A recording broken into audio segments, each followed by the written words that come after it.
Belle is here with us today. One big story leading the agenda in the papers today, Belle. Yes, there is. It's the story of the government's response, the French government's response to these EU migrant quotas that the EU is proposing to try and implement across the EU countries to deal with these huge swelling numbers of asylum seekers that we've seen in the last month or two. Now, the government's response is characterised as a sort of yes, but kind of thing. It's so Libération here, you'll see on the front page of their paper. The government says it's in favour of the proposal in principle, but of course, when it actually comes to putting it into practice, it doesn't want to have target numbers set by the EU of how many migrants it should take in. And obviously, this was first set up by the EU to try and distribute those numbers of asylum seekers equally among the EU countries, rather than having them settling in some countries more than others. Obviously, a lot of them are trying to head up to the north of Europe, but arriving in the south of Europe. So the Libération sums the whole thing up as a cacophony of quotas. And then it has an editorial that says, again, that the government's response in all of this, the French government's response, is illisible, which means unreadable. Essentially, it's cryptic, it's completely incomprehensible. Because the paper, again, talks about a contradiction which the government has been wrestling with for a week. So they use their sort of classically French prose style of writing in the newspaper here. They talk about an enigma wrapped in a mystery, shrouded in a semantic fog, seasoned with ambiguity. So one thing's for certain, the government doesn't want to talk or doesn't want to hear talk about quotas. But on the other hand, it's happy to hear talk about a share, so it taking its share.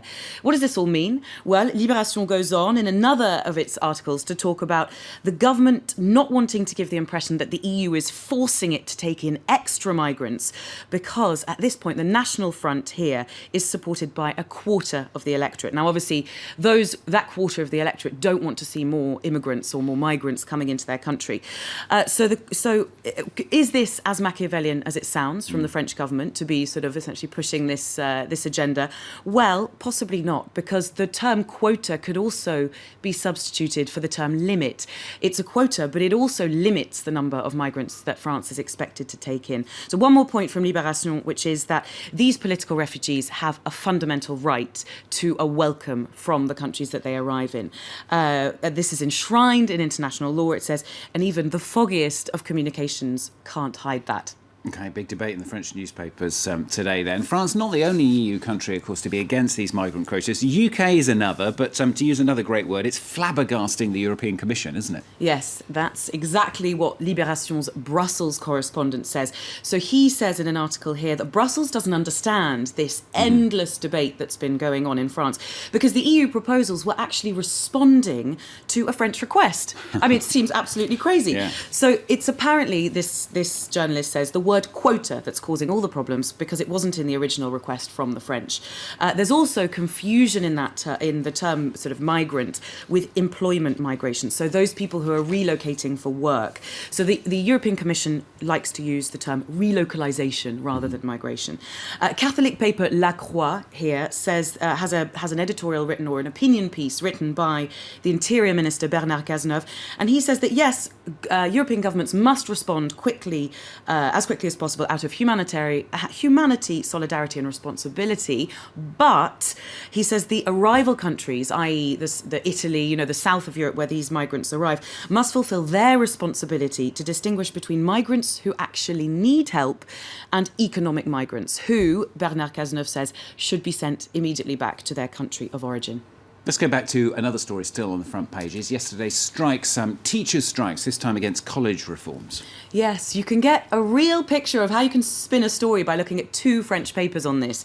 So first of all, L'Humanité, which is a communist paper, has their front page, which says celebrating essentially the strike's success. Now, if we turn to Le Figaro, a conservative paper in France, they call the strikes a half-hearted effort by the striking teachers, and they say that the Education Minister Najat Vallaud-Belkacem will be persisting in her reforms regardless.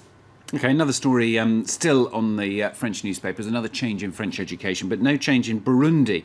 The president there saying protesters will be branded as members of the coup last week, which, of course, a failed coup that there was in Burundi last week.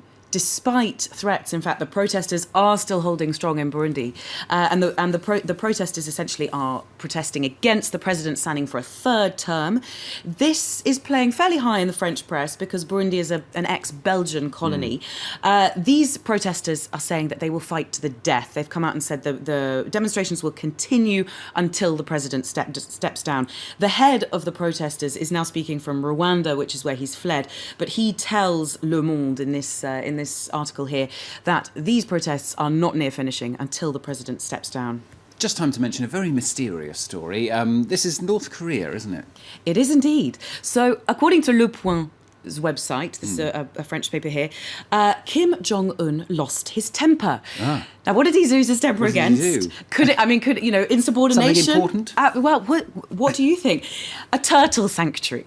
It was so he went to visit a turtle sanctuary, and the dear leader decided that this turtle sanctuary was not being adequately run. It was being badly run. So the state newspaper Rodong Sinmun published a photo of him pointing his finger accusatorily at some of the employees. There it is, and essentially it's a complete contradiction to the usual smiling stories that we see of Kim Jong Un. Yes, you wouldn't have thought he'd get involved in turtles either, particularly. Anyway, Kim Jong Un and turtles ending the press review. Thanks a lot, Val Lupton with the French press for you.